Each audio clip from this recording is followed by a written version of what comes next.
हो दिल विच वसदा सजना वे रहिंदा इंडिया तो भूली जाने सजना वे राधा या साले किदा डरना लग रहा। मैं मशवरा देन लगा 15 ਲੱਖ ਦੀਆਂ ਤੁਸੀਂ ਲੋ 10 ਮੱਝਾਂ 10 ਮੱਝਾਂ ਦਾ ਡੇਲੀ ਦਾ ਦੁੱਧ 100 ਕਿਲੋ ਦੁੱਧ 10,000 ਦਾ 5 ਮਹੀਨਿਆਂ ਦਾ ਬਣ ਗਿਆ 15 ਲੱਖ ਰੁਪਈਆ 15 ਲੱਖ ਚ 4 ਲੱਖ ਰੁਪਈਏ ਦੇ ਪਾਤੇ ਤੁਸੀਂ ਪੱਠੇ ਪਿੱਛੇ ਬਚ ਗਿਆ ਜੀ 11 ਲੱਖ ਰੁਪਈਏ ਦੇ ਵਿੱਚੋਂ ਜੀ ਤੁਸੀਂ ਲੱਖ ਰੁਪਈਆ ਦੇਤੀਆਂ ਤਨਖਾਹਾਂ ਪਿੱਛੇ 10 ਲੱਖ ਰੁਪਈਆ ਬਚ ਗਿਆ ਜੀ ਸਾਰਾ ਕੁਝ ਵਿੱਚੋਂ ਮੱਝਾਂ ਰੱਖੋ ਚੁੱਪ ਕਰਕੇ ਇਹਨਾਂ ਦੇ ਵਿੱਚ ਬੜੀ ਬੱਚਤ ਆ ਤੁਸੀਂ ਇੱਕ ਵਾਰੀ ਮੱਝਾਂ ਰੱਖ ਕੇ ਦੇਖੋ ਤੁਹਾਨੂੰ ਪਤਾ ਲੱਗ ਜਾਊਗਾ ਕਿੰਨੀ ਬੱਚਤ ਆ ਦੁੱਧ ਵਾਲੀਆਂ ਮੱਝਾਂ ਲਓ 1,35,40 ਦੀ 1.5 ਤੀਕਰ ਮੱਝ ਲਓ ਤਾਜੀ ਸੂਈ ਫਿਰ ਤੁਹਾਨੂੰ ਪਤਾ ਲੱਗੂ ਕਮਾਈਆਂ ਕਿੱਦਾਂ ਹੁੰਦੀਆਂ ਤੇ ਕਿੱਦਾਂ ਖਾਈਦਾ। अच्छा यार अज 11वीं है ठीक है बच्चे दुध लैन आए थानू कोई सुनाएगा चल मज साहिवाल दिए कोई इधर नहीं मेरे पट्टे खा के पैसा नु पाल दिए तेरी वीडियो मैं नेट ते पा देनी है ओ पहले वाली पादा पादा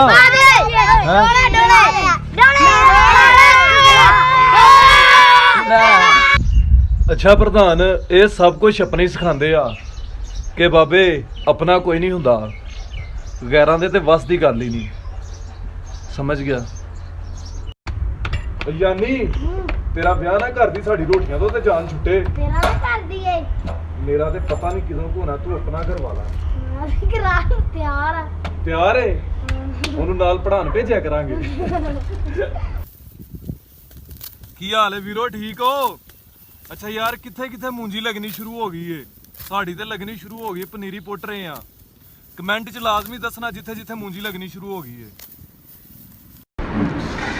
ओए की करदा पिया दाल वावा सारी पाई अच्छा हैं इधर तो वेख लै की हाल है वीरो ठीक हो अच्छा यार सारे भाई कमेंटा च पुछदे ने कि बच्चा कौन है यार ये मेरे भाई का बेटा है ठीक है ते अयान भिंडरे का नाम है वैसे हुण बड़ा खुश है लॉकडाउन होया ना स्कूल बंद ने नहीं ते जान निकलदी ही रोंदा जांदा वेला जेड़ का पूछो मैं की वेला मैं रोंदा नहीं सी जांदा तू ही कोई काम ते जा कर ले प्रधान जे अपना काम सिरे लग गया ना ते बाबे विआह पक्का है तेनू विआह दी पई है मज्जा चोरा अब्बा आ गया गाला पैणगियां तेनू ते नहीं ना पैणगियां की हाल है वीरो ठीक हो अच्छा यार कल बहुत गर्मी सी है भाई दसणगे किन्नी गर्मी सी किन्नी सी सेंटीग्रेड की सेंटीग्रेड गर्मी की किन्नी सेंटीग्रेड 50 सही पूरा दस 50 की हाल है वीरो ठीक हो अच्छा यार आज मेरा बर्थडे सी सारिਆਂ ਨੂੰ पता है सारे पट्ठे वड्डण वाले आए ने सेलिब्रेट करन ठीक है कैमरे वाले भाई केक लेके आए सी ते केक माशाल्लाह काफी ਵੱਡਾ है ਅੱਜ ਤੇ ਜਾਨ ਛੱਡ ਦੋ ਮੱਖੀਆਂ ਦੀ ਤਾਂ ਜਾਨ ਛੱਡਦੀ ਹੈ ਰੋਜ਼ ਰੋਜ਼ ਅਸੀਂ ਸੈਲੀਬ੍ਰੇਟ ਕਰ ਰਹੇ ਹਾਂ ਅੱਜ ਬਰਥਡੇ ਠੀਕ ਹੈ ਬਸ ਕਰੋ ਕੀ ਹਾਲ ਹੈ ਵੀਰੋ ਠੀਕ ਹੋ ਅੱਛਾ ਯਾਰ ਬੱਦਲ ਬੜਾ ਬਣੇ ਆ ਦੁਆ ਕਰੋ ਬਾਰਿਸ਼ ਪਈਏ ਕਿਤੇ ਮੂੰਜੀ ਲੱਗੇ ਜਾਨ ਛੁੱਟੇ ਸਾਡੀ ਵੀ ਨਾ ਧੋ ਕੇ ਵਿਹਲੇ ਹੋਈਏ ਕਿਤੇ ਕੀ ਹਾਲ ਹੈ ਵੀਰੋ ਠੀਕ ਹੋ ਅੱਛਾ ਯਾਰ ਵੀ ਸੀ ਬੱਚੇ ਦੁੱਧ ਲੈਣ ਆਏ ਸੀ ਤੇ ਆ ਤੁਹਾਨੂੰ ਕੁਝ ਸੁਣਾਏਗਾ ਚੱਲ ਓਏ चिट्टा चोला सिवदार जी नहीं बलेदा डोले दी ਕਾਲਾ ਵੇਖੋ ਸੋਹਣਾ ਕਿੱਡਾ ਲੱਗ ਰਿਹਾ हां ਕੀ ਹਾਲ ਹੈ ਵੀਰੋ ਠੀਕ ਹੋ ਅੱਛਾ ਯਾਰ ਇੱਥੇ ਕਿਹੜਾ ਭਾਈ ਕਬੱਡੀ ਦਾ ਸ਼ੌਕੀਨ ਹੈ ਮੈਂ ਖੇਲਦਾ ਸੀ 2 ਸਾਲ ਪਹਿਲੇ ਕਾਲਜ ਲੈਵਲ ਤੇ ਕਾਲਜ ਚ ਆ ਗਈਆਂ ਸਪਲੀਆਂ ਸਭ ਕੁਝ ਮੁੱਕਾ ਗਿਆ ਇਨਸ਼ਾਅੱਲਾ ਹੁਣ ਫਿਰ ਮੈਂ ਸ਼ੁਰੂ ਕਰਨ ਲੱਗਾ ਠੀਕ ਹੈ ਪ੍ਰੈਕਟਿਸ ਸ਼ੁਰੂ ਹੈ ਜੇ ਕੋਈ ਇੱਥੇ ਵੀਰ ਹੈ ਤੇ ਲਾਜ਼ਮੀ ਦੱਸਣਾ ਕਮੈਂਟ 'ਚ ਕੀ ਹਾਲ ਹੈ ਵੀਰੋ ਠੀਕ ਹੋ ਅੱਛਾ ਯਾਰ ਕੱਲ ਇੱਕ ਭਾਈ ਕਮੈਂਟਾਂ 'ਚ ਪੁੱਛ ਰਹੇ ਸਨ ਕਾਫੀ ਭਾਈ ਕਿ ਭਾਈ ਜ਼ਮੀਨ ਤੁਹਾਡੀ ਆਪਣੀ ਹੈ ਕਿਤੇ ਕੰਮ ਕਰਦੇ ਹੋ ਯਾਰ ਅਲਹਮਦੁਲਿਲਾ ਸਾਡੀ ਆਪਣੀ ਹੈ ਪਰ ਕੰਮ ਤੇ ਫੇਰ ਵੀ ਸਾਰਾ ਦਿਨ ਇੱਥੇ ਕਰਨਾ ਪੈਂਦਾ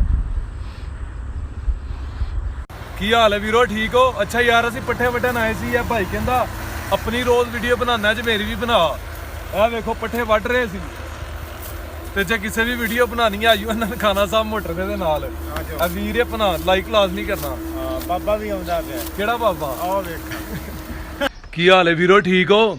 ਅੱਛਾ ਯਾਰ, ਲੋਕੀ ਸਲੋਮੋ 'ਚ ਵੀਡੀਓ ਪਾਉਣ ਤੇ ਇੰਨੇ ਵਿਊ ਹੋ ਜਾਂਦੇ ਨੇ, ਤੇ ਮੈਂ ਸਲੋਮੋ 'ਚ ਵੀਡੀਓ ਪਾਵਾਂ 3000 ਤੋਂ ਵੱਧ ਵਿਊ ਨਹੀਂ ਹੁੰਦਾ। ਕਰ ਦਿਆ ਕਰੋ ਯਾਰ ਲਾਈਕ, ਮਿਹਰਬਾਨੀ ਹੋਏਗੀ। ਕੀ ਹਾਲ ਹੈ ਵੀਰੋ, ਠੀਕ ਹੋ? ਆਇਓ ਯਾਰ, ਜੇ ਕਿਸੇ ਚਾਹ ਪੀਣੀ ਹੈ ਤੇ ਮੌਸਮ ਕਾਫੀ ਵਧੀਆ ਹੈ। ਪਹਿਲੇ ਬੱਦਲ ਜਿਹਾ ਬਣਿਆ ਸੀ, ਬਾਰਿਸ਼ ਵੀ ਪਈ ਆ, ਹੁਣ ਧੁੱਪ ਨਿਕਲ ਆਈ ਆ। ਆਇਓ ਜੇ ਕਿਸੇ ਚਾਹ ਪੀਣੀ